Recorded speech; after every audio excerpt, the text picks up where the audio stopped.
Sir చెప్పండి ఏం చేస్తుంటారు? నేను ఏదో వ్యవసాయం చేసుకుంటాను.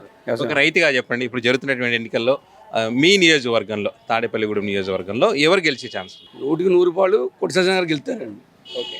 ఎందుకంటే తాడేపల్లి కూడా చేసిన అభివృద్ధి గురించి, ఆయన చేసిన పనుల గురించి ఎవరన్నా మాట ఇచ్చాడంటే నిలబెట్టుకుంటాడు ఆయన. మాట తప్పి మనిషి కాదండి. కాకపోతే మాట కొద్ది కఠినంగా ఉంటుందండి. ముక్కుసూటిగా మాట్లాడతాడు. తప్పు చెప్తే మట్టి నన్ను క్షమించాడు, ఎవరిని క్షమించడండి.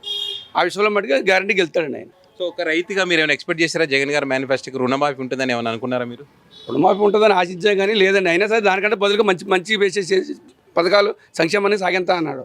సాగెంతానని దానికి బదులు రెట్టింపులు చేశాడు అన్నిని. ఇవాళ నెల్లూరు సభలో ఏం చెప్తున్నాడు చంద్రబాబు నాయుడు? అవసరం చంపేయండి అంటున్నాడు. ఎవరు చంపేస్తాడని జగన్మోహన్ రెడ్డి చంపేస్తాడు ఆయన.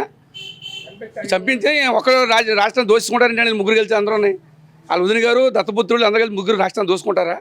దాని కొద్దిగా గౌరవంగా మాట్లాడాలి. అంచుదేకలు చేయకూడదు.